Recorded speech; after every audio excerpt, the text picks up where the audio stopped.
So the Browns did play a game this week.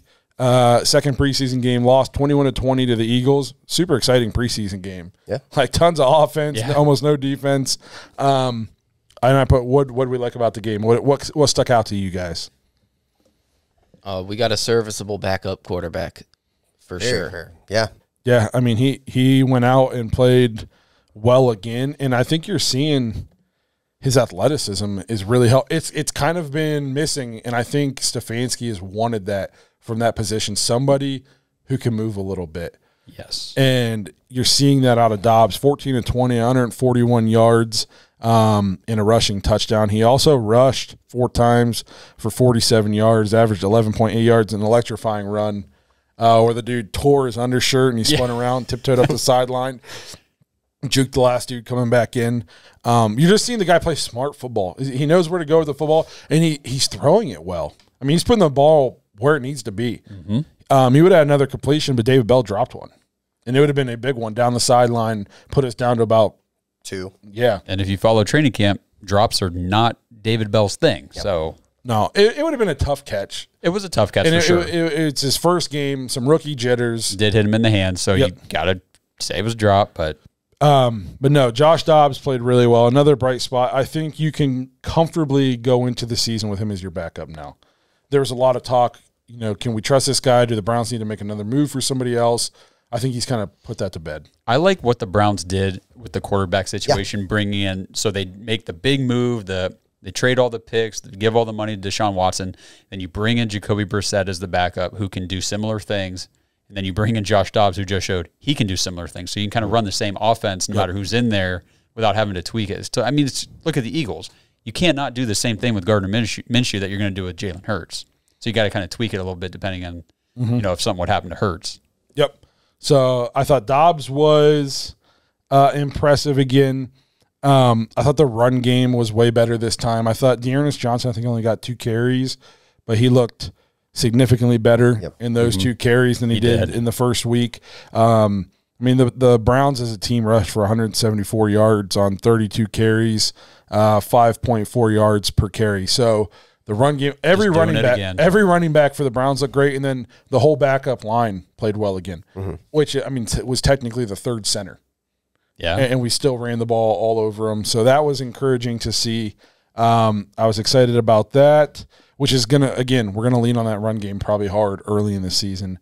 I thought David Bell played well in his debut. Like we touched on, he did have the drop, but what did he end up with here? 3 for 46. Yep. Average 15 on 4 yards, targets. 15 yards a catch. 11.5. I'm sorry. Yep. Go ahead. My bad. You're good. Don't question my math. I know. I ESPN's should never math. question you. Yeah, ESPN's math. But no, and the thing I noticed about David Bell is he just knows how to get open. Yeah, I mean, in those 3 catches, there's nobody around him. He knows how to find the soft spots in the zone. He's smart. He's heady. He knows when to sit, get into the quarterback's vision. I think he's going to be really good, especially when Deshaun gets back. I think he's going to be kind of a steal. No. So if we're healthy at receiver the whole year, do you think there's a chance we're kind of worrying for no reason? No, because even though I think David Bell could be really good, I don't think he's like a stretch the field guy. He's going to be work more in the middle of the field, kind of like a Jarvis Landry type receiver. If Amari Cooper goes down, DPJ becomes your 1. That's not good. We've seen that. No, but John said if the wide receiver room is healthy all year, if it's healthy, will we look back and say, we had nothing to worry about? Is that what you're saying? Yeah, exactly. Which, of course, you have to take injuries into consideration. So basically, would Cooper, DPJ, Bell kind of be and Njoku be a solid receiving core if they were healthy the whole year? We'll see. I think so. We'll see if they stay healthy. Well, here's the thing. As much as we like the potential of David Bell and we like the potential of David Njoku, I'm not going to take 3 catches for 46 yards in a preseason game and say Browns are set at wide receiver. Oh, that's fair. I'm going to need more. I'm going to need to see more. I still think we need – I want one more veteran receiver on this roster. I do too, without a doubt. The problem is there just isn't one. I know. I know Will Fuller's out there, But I'm just not convinced. Even if we sign him, I'm not anti-signing Will Fuller. I just don't know what you're getting out of him. Well, that's the thing. Yeah, would you just like shelve him until week 11 too? Yeah, and just wait till Deshaun comes back, then you can play. Yeah, I just don't get hurt till then. The guy hasn't played a full season in a long, long time. Yeah, has he ever played a full season? That'd be something to look up. But I got you. Just give me 2 seconds. Keep talking. We should plan these episodes more, and we could have these well, facts. you guys just be freelancing. Well, we just throw names out there randomly. Yeah. And for anybody who wants a little background into the show, I'd say like 35% of the time I type up a show outline before we come. That is too high. That is too high of a number. It used to be every time, and then it just Well, we take bets every week on whether or not it's coming and what day, what time. And I sent one. I'll tell you what, when we started the show, we were quarantined for COVID. My show outlines, it was ESPN. They were level pristine. Stuff. Yes. They were nice. I had stats. I had what we were going to, everything. And then as things have gotten busier, show outlines have gone from great to, well, it's there to we didn't get one this week. And the subs keep coming in, baby. Yep. So then we get here and we're like, okay, let's talk about this today real quick. So we're just, if we ever, start taking this serious, we could be, do big things. We could be very organized. I have some statistics here for Will Fuller. All right, let's see. The most games he has played in a season is 14. Okay. That was his, yes. Okay. And that was his rookie year. We have 10 in 2017, 7 in 2018, 11 in 2019, 11 in 2020, and then 2 in 2021.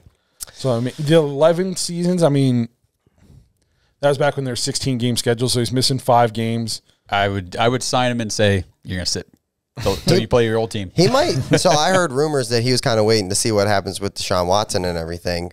So maybe he kind of just hangs out for 10 games and then, some things start happening. And because I don't think the market for Will Fuller is super hot right now. So Deshaun can start practicing week 9. We sign Will Fuller week 9. Week 8, just to get him in the building. Yeah, get him in the building. This is the front door. This is how you get here. Yep. And then week 9, he's ready to hit the practice field with Deshaun. I like it. Yeah, we'll see. It's just we're just so thin, and I know the question was if we stay healthy, but man, that's a huge if. Yeah, that's a huge if. Yep. David Bell's already been hurt once in training camp. Just looking down the list here in the box score of these receivers, we are really banking on some guys who we don't want to be banking on. Jamarcus Bradley, we saw him in limited action last year. Yep. Played okay, but he's not a guy you want to lean on, a couple catches here and there. Mike Harley, your boy Justin. You see flashes. You see the flashes, but do not want to rely on this guy. Nakia Griffin-Stewart, we can rely on him, I think, right? That's the one guy. No, I don't think so. I honestly don't even know who that is. He had 3 catches. Yeah. No, I completely agree. And the problem is this team has playoff and beyond aspirations. Yeah. So it's just, I don't know. To me, you need to add one more piece, kind of a security blanket. But we'll see what the Browns do, because I'll tell you who you're not getting anything out of is Anthony Schwartz. Nice segue there. Yeah, Here we go. we'll get to him. One last positive from the game I wanted to touch on was Cade York. I know we had the one miss, but he banged a 50-yarder in First Energy Stadium, and it would have been good from 60. Sneak preview. I'm going to give you guys a little insight when we do game ball stuff. No spoilers here on who I might lean towards. Okay. Yeah, the miss was one of those things where he's just got to learn the stadium, the swirling wind, that kind of thing. But it's just good to see a Browns kicker with a leg. We haven't really had one since Phil Dawson. This is the first time I feel confident. We sent him out there, he's going to make the kick. Maybe he hasn't earned that yet, but for some reason I got the confidence. Well, it was even like the 50-yarder. It was like sitting there watching, he's going to make this. Yeah. He just steps up, boots it through. It's sweet. That is a sweet feeling right there. 50 yards. That is nice. And he clears it. He's 3/4 the way up the goalpost. His miss was 54 yards, right? 55. 55? Yeah, and it hurts, but I'm with you. He looks good, and I'm not too worried about that because he's still learning the stadium and Yeah, at least it wasn't like a 37-yarder he missed. At least it wasn't short. No, he hit it. No, he hit it well. Middle of the post. I mean, it was got to clear by a mile. So that's positive. And obviously the Browns have a lot of faith in him because there's not even another kicker on the roster, which I love. Yeah. So that's exciting for the Browns. Hopefully we finally have a Phil Dawson replacement.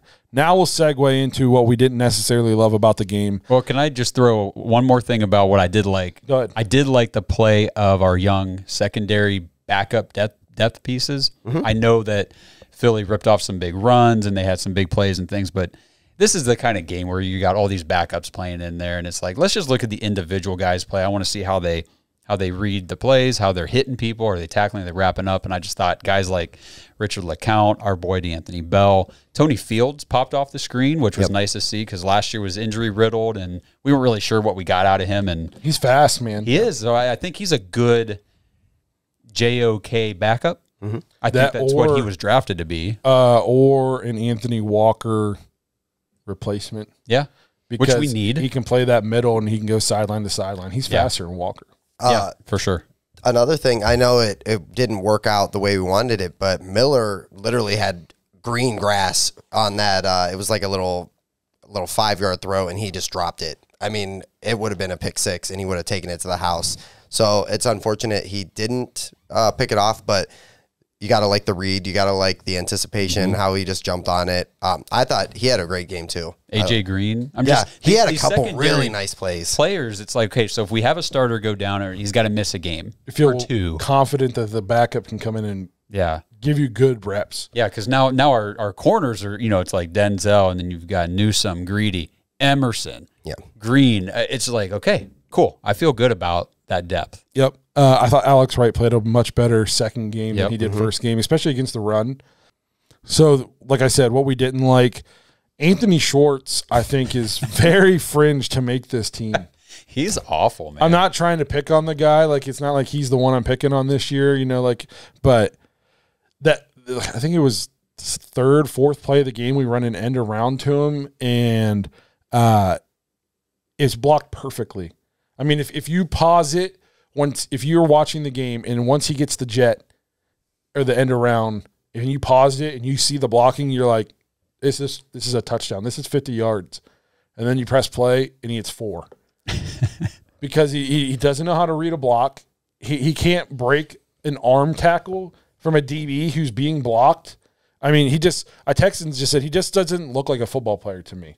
He is a guy who's really fast, who tried football, and he was like a gadget guy, whatever, in college, and it worked.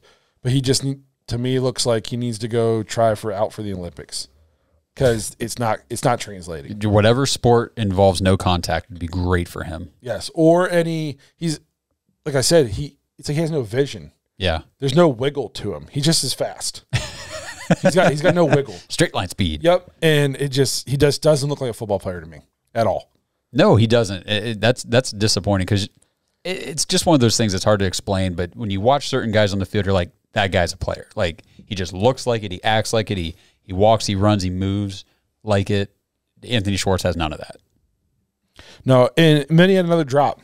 Yeah. And I know they came right back to him and he had a nice catch, but like, I'm not going to applaud you for your one nice catch. That's what you're getting paid You're to a do. receiver. Yeah. So it shouldn't be like, oh, well, he caught that one. Right. we shouldn't be surprised when he catches the ball. And he just, like I said, we're thin at receiver, so probably makes the team. But if a guy like Mike Harley continues to flash in camp, I don't think it's safe. I don't think it's a sure thing that he's going to be here. I think somebody else will pick him up because of its speed, but then he can be somebody else's problem. Yeah, really. Yep. So that was disappointing. And I know he was my bust pick, but man, I was really hoping I was wrong. You don't pick busts and hope you're right about him. No, and I was excited when we drafted him because I was like, man, this guy's so fast. This is kind of what the Browns need. They need a burner. I was like, maybe we can kind of turn him into a Tyreek Hill. Man, no way. No way. Another thing that I thought was a problem, and to me, this is something that makes me very nervous about the season. I know there were no starters playing, but the run defense, we're banking on the defense and our run game to carry us these first 11 games. We can't let teams just come out and run it right down our throats for a whole game, time of possession us to death, and keep us off the field and just run for 180 yards against us every game. They just gashed us. It was bad. It was bad. The interior line, Perion Winfrey played terrible. Yep. Yeah. He was bad. We love the guy here on the show. We love his intensity, but he almost seems he's more of a project than we thought. All these people were projecting him to be a high pick, and we couldn't believe he fell. Well, maybe there's a reason. Yep, and that's what I was reading recently, that the expectations for him are kind of like wait till about mid-season to see if he starts to click, because it's going to be a rough start, and we're seeing that. Yeah, he's not great against the run, and they threw the ball, and I didn't see him anywhere. You know what I mean? And so he's got a lot of work to do. And I know we didn't play any starters, but like Tagai was out there, guys that were expecting to be able to at least come in and give blows and play meaningful minutes. And they ran. I mean, Kenneth Gainwell ran all over us. What was the other running back? Boston Scott. Yeah, ran all over us. And it's just, we can't. That's what the Patriots did to us with Stevenson. Yeah. We can't afford that early in the year. We can't let teams just come out and just, if we can't get off the field and they're just porking us down the middle the whole time and we have the ball 10 minutes and they have it for 30, we're screwed. It's fair. So that to me is something that needs shored up, especially because I think the expectations for this defense are sky high. I think we're expecting this to be a top 5 defense. That's how they ended the season. Run defense is almost like wide receiver for us, where it's like, if we stay healthy, our starter talent's probably good enough, but we don't have much depth, it looks like. Well, the problem is who's your interior starters?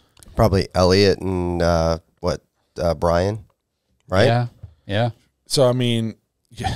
But I think we are forgetting, too. We're counting on Elliott to do that. Yeah. I'm sorry. And he's never done it before. I had a guy text me during the game, and he's like, Browns are looking rough, can't get any penetration. And I just texted him back and said, you know that we have literally like third-string guys out there right now. Some of these guys will not make the team. They won't make the team. Like, I expect the defense to look a lot different when you have Clowney and Garrett on the outside. And then we didn't even see our starting interior guys in there.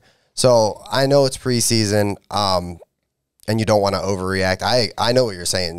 It's a glaring, and we saw it the last couple of years. I remember the Jacksonville game. James Robinson gashed us up and down the field, and it wasn't even like anything flashy.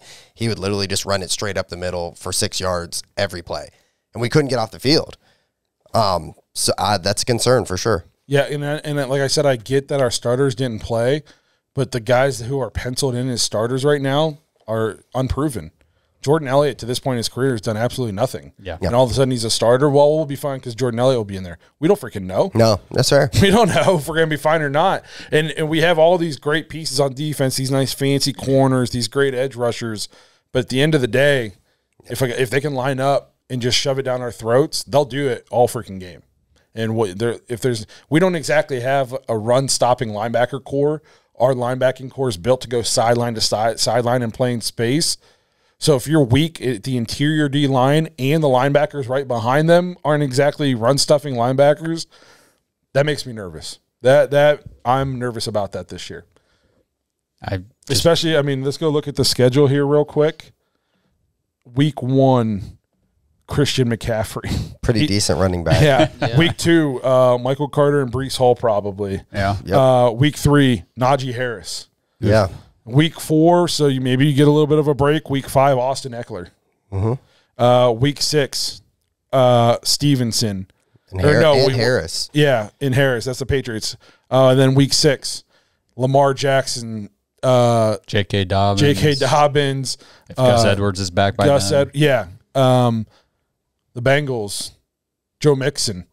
There's some teams that can run the freaking ball early in our schedule. So if these guys don't got it figured out, this 6 and 5 could be way more of an uphill battle. To me, that interior, they got to figure that out. And I'm just not 100% convinced right now Jordan Elliott and this other guy are it. So that makes me nervous. It is a concern. And another thing that makes me nervous is this defense to me was built to play with a lead. They're all fast. They can get after the quarterback. Well, we might not be playing from the lead as much as what we thought in these first 11 games. So there's going to be some adjustments there. Some big-time adjustments.